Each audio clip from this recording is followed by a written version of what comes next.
Yo, what's up guys? It's Noah here, and in today's video, going to be breaking down the NBA slate on Draftkings for Friday, December the 2nd.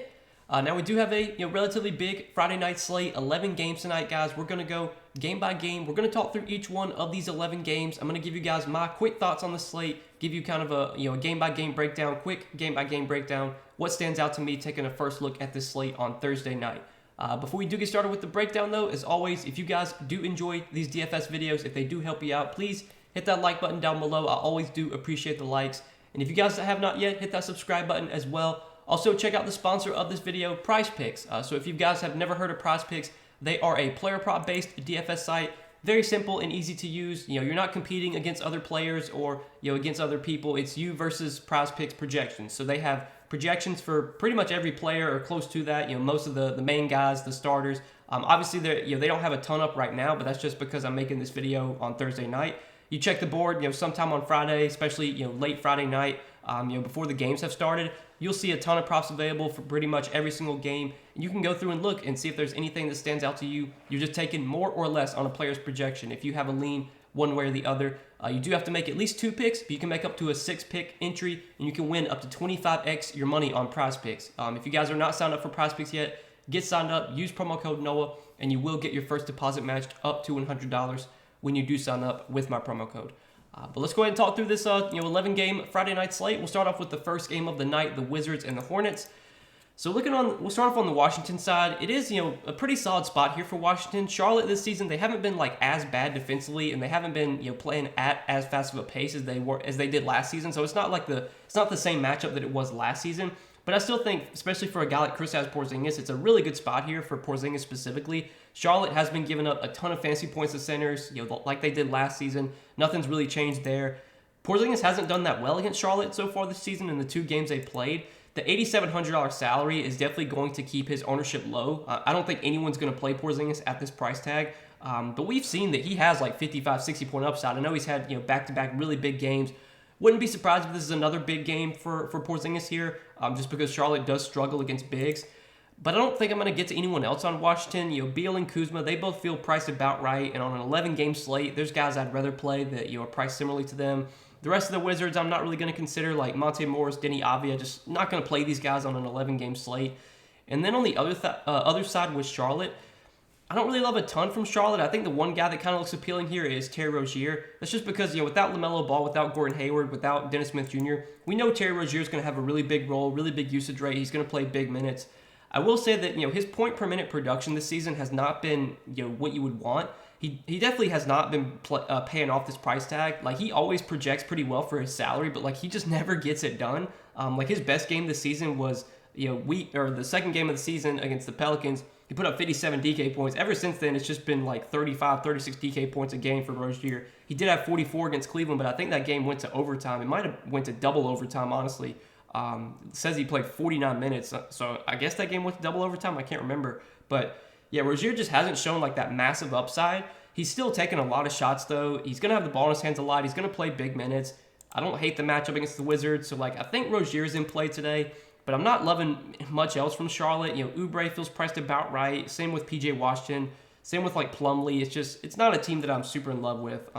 If you do want to go for some value, I think you could maybe look to Jalen McDaniels. He has been starting lately. I assume he'll start once again here. So he'll probably play 30, 32 minutes. He's 4,800, so he's not as cheap as he was last slate. He was 4K. If he was 4K, I'd feel a lot better about him. If 4,800 doesn't stand out as much. But if you need a forward value at this price tag, I think McDaniels is playable. But that's it for this game. Let's move on to the next game, talk about the Heat and the Celtics. So I think we did just see these teams play on Wednesday. They're playing again on Friday. Starting off from the Boston side, I'm pretty sure Boston won in blowout fashion. They won by 13. I know Tatum had a huge game against Miami, 39 minutes, put up 76 DraftKings points. I want to say that some other guys did pretty well too. I think Jaylen Brown was solid. He had 39 DK points. Tatum had the big game though last game against Miami. The 10-9 salary on an 11-game slate, that doesn't really make Tatum stand out as a top option today. I will say that Tatum has been playing at an elite level this season. He's looked like one of the best players in the league. He's definitely been paying off this price tag. Even in some games, like last game 76, he had 66 against Dallas. he's playable, but rarely do I go out of my way to play Tatum when he's this price tag. Like, I'd rather go to like Jokic or Giannis going up against the Lakers. So like, don't think Tatum's going to be a priority for me, but he's viable. Same goes for Jaylen Brown. Don't think he's a priority, but he's in play. The rest of the Celtics though, like Marcus Smart, Al Horford, none of those guys, I'm not going to get there on an 11-game slate. And then on the other side with Miami, Jimmy Butler, I believe, is questionable for this game. If Jimmy Butler does return, it's pretty much going to take everyone out of play from Miami because obviously all the Miami guys have been priced up for when Butler was out. Bam is 8,100, Hero is 7,300, Lowry is 7K. None of these guys would look that appealing if Jimmy winds up playing today. But in a scenario where Jimmy is out and in a scenario where maybe Tyler Hero's out too, but Tyler Hero's probable, so he should be playing. But maybe in a scenario where Jimmy Butler's out, you could go to Bam, Hero, Lowry, like they're okay. I think Bam in this matchup against Boston is someone I'm kind of interested in. Boston hasn't been like as stout defensively against bigs this season. I know they kind of struggled on the glass as well. They've been giving up a lot of rebounds to centers. It's like Bam's okay, but this is not a game I expect to really be that heavily invested in. I mean, I know last time they played on Wednesday, it was a super high scoring game. I'd be very surprised if if there winds up being 255 points scored in this game like there was last game. So it's not a game I expect to have much exposure to in general. So let's go ahead and move on to the next one. We'll talk about Orlando and Cleveland. So starting off with Cleveland, you got the guards here. You got Garland and Mitchell, 8,500 for Garland, 8,400 for Mitchell. I think Donovan Mitchell looks kind of appealing today at 8,400. I know he's kind of been disappointing lately, but like last game was a blowout. He only played 26 minutes. The game against Toronto, he just really struggled. This is definitely a good spot here going up against Orlando. Orlando hasn't been as strong defensively against guards specifically. They've been pretty good against bigs this season, but against guards, you can definitely beat Orlando. Their guard defense is not the best, so I think Donovan Mitchell, especially with this price tag coming down to 8,400, he looks like a pretty solid play in the mid-range. I do have some interest in him, and he's not a guy that I've really played much this season, but I think on this slate, he does stand out as a solid play at that salary. I have a feeling that Mitchell will get some ownership at that price tag, so if you want to pivot in tournaments, you could go to Darius Garland. I think Mitchell straight up is just a better play. I think he's going to project better. But Garland probably will come in with slightly lower ownership. Again, Orlando against guards, they have struggled this season, so I think Garland's in a pretty good spot too. The rest of Cleveland, though, Evan Mobley, I think it's still okay. Without Jared Allen, Evan Mobley's going to have a really big role. Last few games without Jared Allen, he's played really big minutes. He's been starting at center. They're going to continue to start him at center. 40 minutes, 32 minutes. Last game he only played 24 minutes, but that was a blowout. He was still really productive in those 24 minutes, had 32 DK points.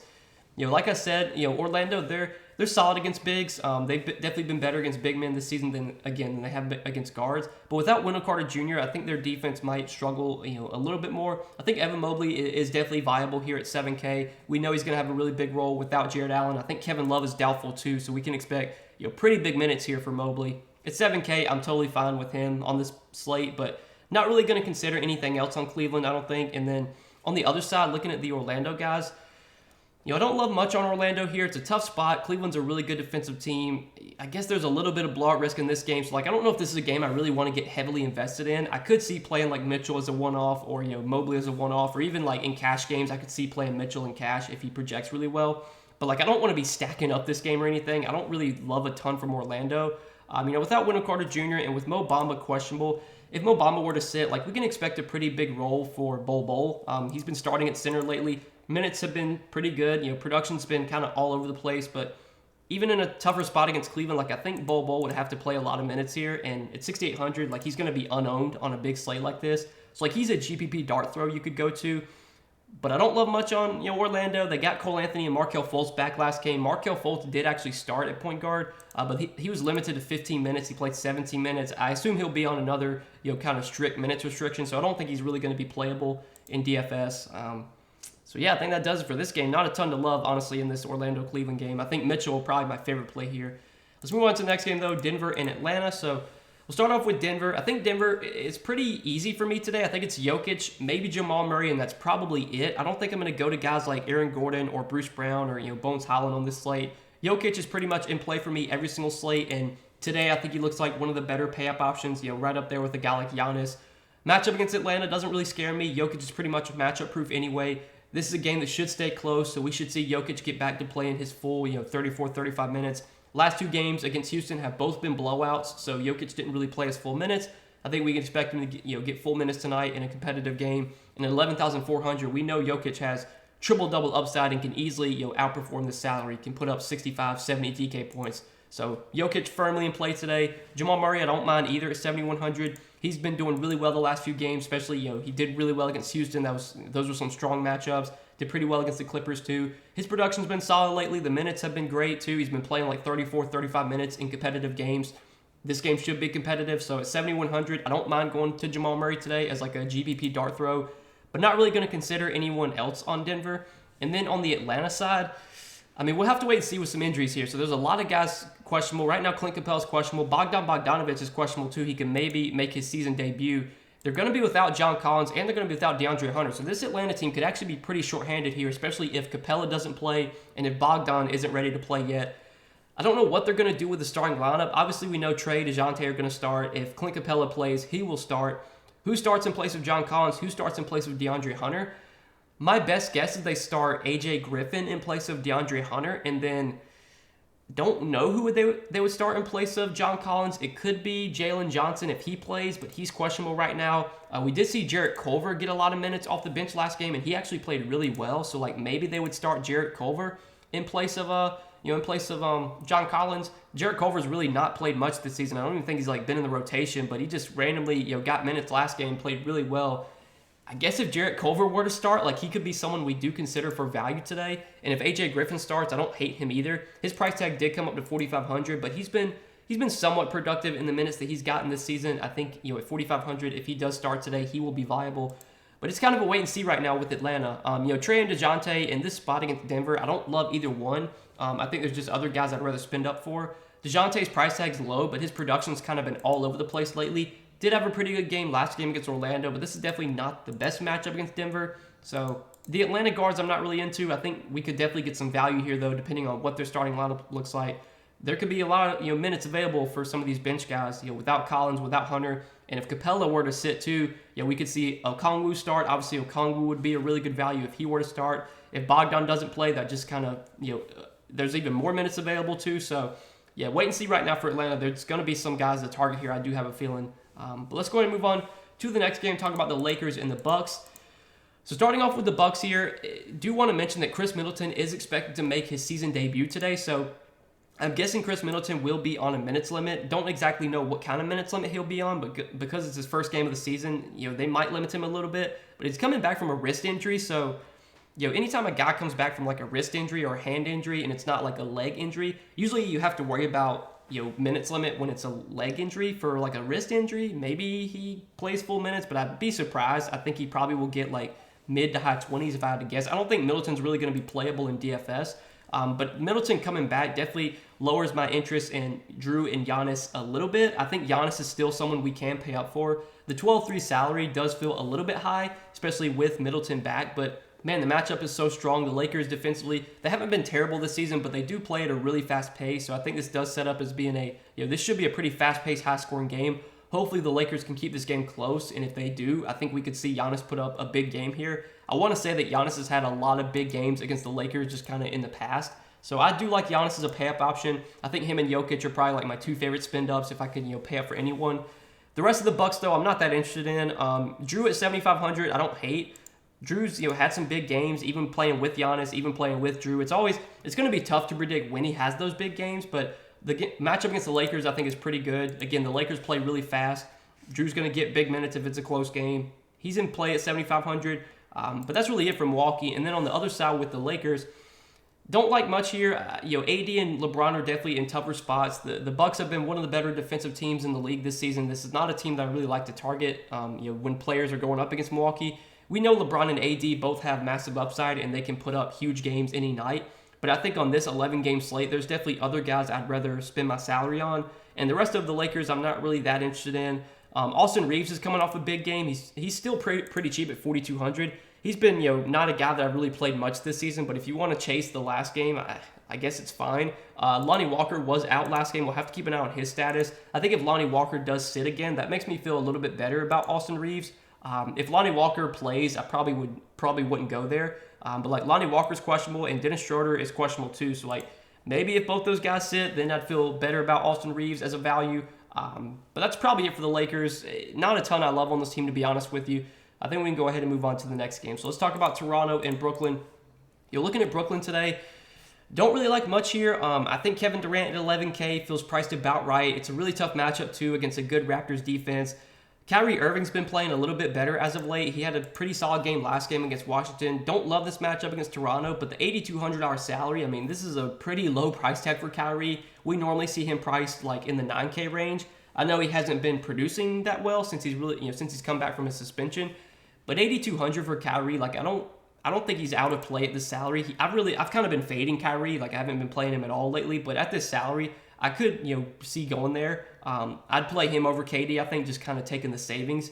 But the rest of Brooklyn, not much interest in anyone else on this team. TJ Warren's going to make his season debut. Don't know if he's going to have, much of an impact on like the main guys like Kyrie or KD, but it could definitely lower interest in guys like Royce O'Neal, Joe Harris. I mean, it's not like we were going to play these guys anyway on a 11-game slate, but I think Warren coming back or Warren making his season debut just kind of takes me off of those guys. I don't think Warren's really going to be playable in DFS. I mean, he hasn't played in an NBA game in like almost, it feels like 2 years, I think. So I'm sure there's going to be a kind of a strict minutes limit for him.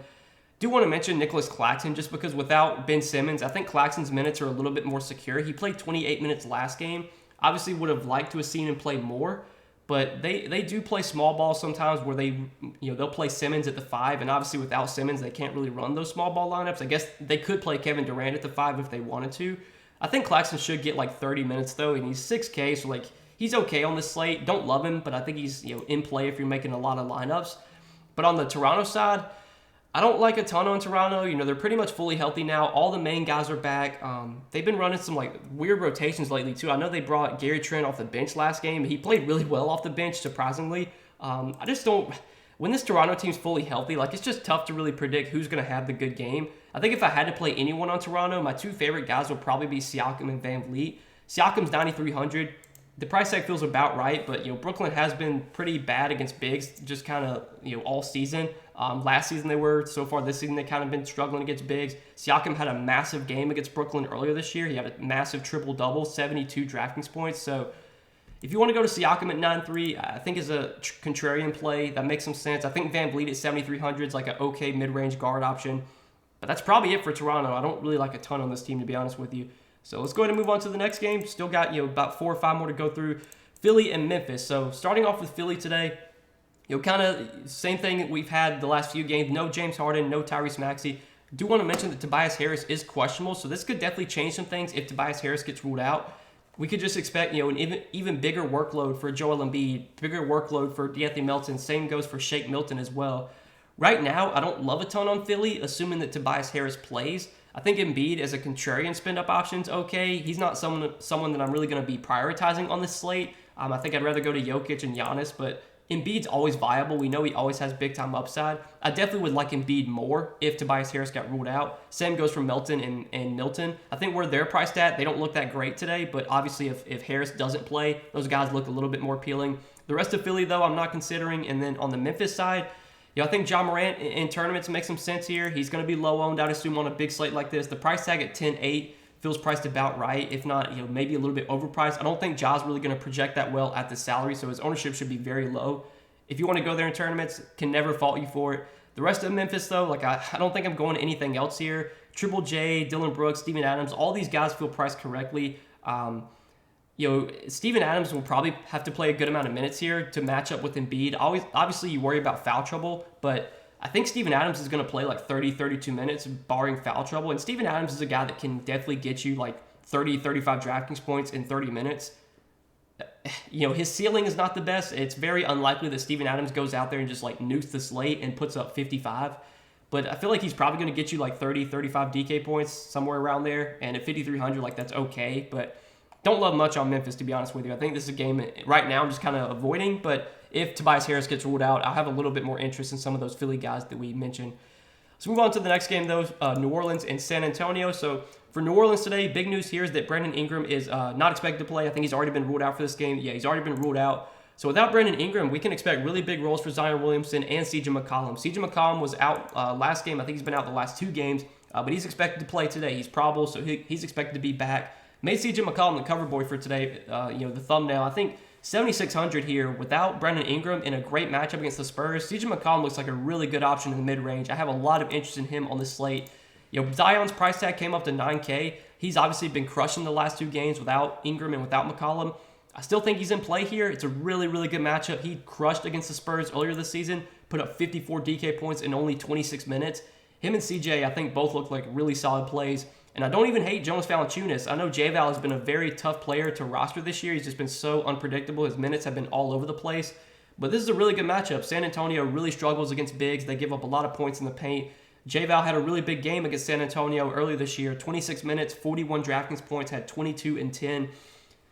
It's always tough to predict how many minutes J-Val's going to play, but if he gets 25, 28 minutes, I mean, he can put up 40 easily against this, against this San Antonio team. So the big 3, I guess you could say, from New Orleans: Zion, McCollum, J-Val. Interest in all 3 of those guys. Trey Murphy, I think now that McCollum's back, I'm pretty much going to be off of, but he's been playing really well lately in the absence of Brandon Ingram. But CJ coming back doesn't make Murphy really look that great.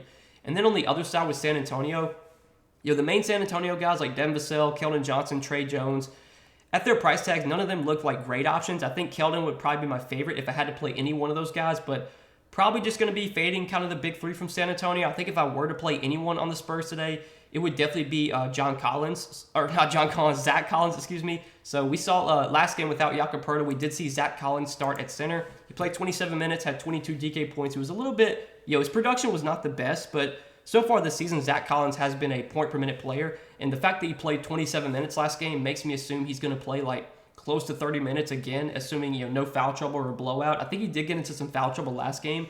4,900 though is still pretty cheap for Zach Collins here. Matchup isn't as good, but this price tag I think is still a little bit too low, assuming he plays 28, 30 minutes. He is definitely my favorite play on San Antonio.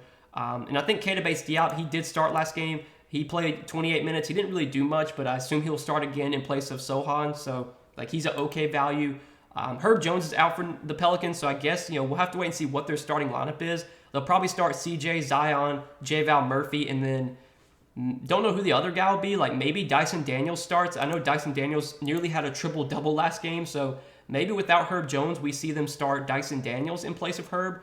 He's only 4,500. Like, he's an okay value play. Don't love him, but he's been relatively productive when he's gotten minutes this season. Obviously, he's coming off a big game last game, so maybe he earned more minutes after that performance.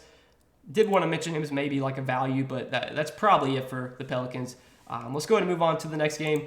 Talk about Indiana and Utah. So for Indiana today, some really big news to keep an eye on is Tyrese Halliburton. He is currently listed as questionable. I don't think Halliburton has missed a game yet this season, so this is big news. If Halliburton were to sit, we can expect bigger usage for guys like Miles Turner, Buddy Hield, Benedict Mathurin, and I'd assume T.J. McConnell would slide into the starting lineup. T.J. McConnell is 3,800. Without a doubt, T.J. McConnell would be probably one of, if not the best value play on the slate if Tyrese Halliburton were to get ruled out. Unfortunately, this is a 9 o'clock game, so I don't know when we're going to get this news, but yeah, if Halliburton sits, really like McConnell for value. I think I think Turner, Hield, Mathurin all look a little bit more appealing. Definitely like Miles Turner here in this matchup against Utah. We've been targeting centers against Utah this season. They've been giving up a lot of fancy points to centers. They've just been struggling to defend bigs in general. I know Turner struggled last game against Sacramento, but I think this is definitely a big bounce back spot for him against the Jazz. So definitely like Miles Turner in this spot, and obviously would like him even more if Halliburton got ruled out. But that's really it for Indiana. And then on the Utah side, it is a pretty good matchup here. The Pacers, they do play at a pretty fast pace. Defensively, they've been solid, but this is still a spot that I do like to target. The price tags, though, on Utah doesn't make anyone really stand out. Markkanen is 7,900, Clarkson is 7,100, Kelly Olynyk's 5,800. I mean, at these prices, I don't love much. Sexton's 5,500. Like, maybe you could go to Sexton today. He's been playing really well as a starter. As of late, he's looked a lot better. He should continue to start in the absence of Mike Conley. So if I had to play anyone on Utah, I think Sexton at 5,500 would probably be my favorite play. But a lot of my interest in this game is on the Indiana side, and especially if Halliburton gets ruled out, there's going to be a lot to like on the Pacers, I think. Obviously, McConnell would be a really good value, and I think Miles Turner would look really appealing. Already, he looks pretty appealing in a strong matchup. But let's move on to the next game. We've got 2 more to hit, Houston and Phoenix. So on Phoenix today, Devin Booker just continues to put up massive game after massive game. He had 69 Draftkings points last game. He's had back-to-back games with 69 DK points. The dude's playing out of his mind right now. Gets a fantastic matchup here against Houston. I've kind of been avoiding Booker lately on these big slates. It's just hard to really prioritize paying up for him at 10,100. His ownership has been really low these last few slates. I'll be interested to see what his ownership is for today.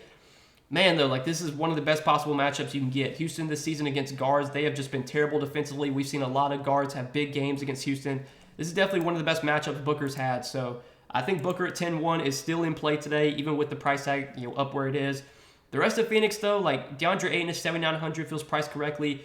Again, guards have guards have done really well against Houston. Houston struggled to defend guards in general. So I think it's a good spot for Cameron Payne as well. Now, Cameron Payne has not really been playing that well lately. His production's not been the best, but he's only 6,400 and the matchup's really good. So like I don't hate going to Cameron Payne either. I don't think I would play him and Booker together, but one of the two I think probably has a good game here. So I'm kind of interested in Payne.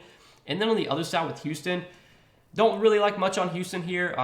Phoenix is a good defensive team. This is not a team I would love to target. And where all these guys are priced at, KBJ priced where he is, same with Jalen Green and Şengün. Like none of these Houston guys look that appealing. I mean, most of my interest in this game is coming on the Phoenix side, specifically the guards. I think Booker and Payne both look pretty solid here. That's it for this game though. Last game of the night, we'll talk about the Warriors and the Bulls.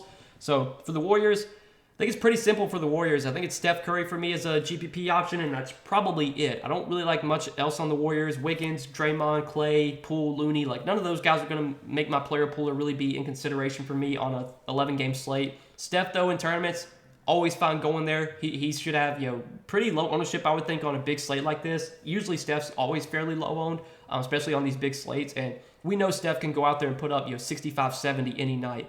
I think there's other guys I'd rather pay up for. Like if I had to rank my favorite studs right now, probably would be like Jokic, Giannis, and maybe Devin Booker, like in that order. But Steph's obviously viable. And then on the Chicago side, the Bulls, I mean, they're a tough team. When they're fully healthy, it's hard to really get excited about many Bulls. I will say that the Warriors, the matchup against the Warriors is definitely not as bad as it used to be. The Warriors defensively this season haven't been as strong. They also do play at a really fast pace. So I wouldn't be surprised if one of like DeRozan, Vooch, Levine has a good game here. We've seen the Warriors give up some big games to centers this season, so I think it's kind of like a sneaky good spot for Vooch. But on this slate, like I doubt he makes my lineup. I mean, I usually only play one lineup in NBA, so I really doubt Vooch would make my one lineup. But if I was playing like 150 lineups, if I was max entering, I would have at least a few percentages of Vooch just because I think there is some upside here in this matchup. Same goes for DeRozan and Levine. Like these are guys you can sprinkle in if you're playing a lot of lineups, but if you're just playing like one single entry lineup, it's really hard to consider anyone on Chicago a priority. Just because where they're priced at, they all feel priced correctly for what their roles are when they're playing together. So that's really it for this 11-game Friday night slate, guys. I hope I broke everything down the best I could. Hopefully you guys enjoyed this video and it did help you. If it did, hit that like button down below before you guys do get out of here. Hit that subscribe button again if you have not yet. Also, check out PrizePicks, sponsor of this video. You guys can sign up for PrizePicks. Use my promo code. Look at the bottom of the screen, promo code NOAH. When you do sign up for PrizePicks with my promo code, you will get your first deposit matched up to $100. And I should have a PrizePicks video posted for today, probably sometime later on Friday, early Friday morning, Friday afternoon. Check the channel out if you guys want to see some plays that I like for PrizePicks today. But again, guys, best of luck on the slate. Appreciate you watching the video. Hope you guys enjoyed. We will see you in the next one.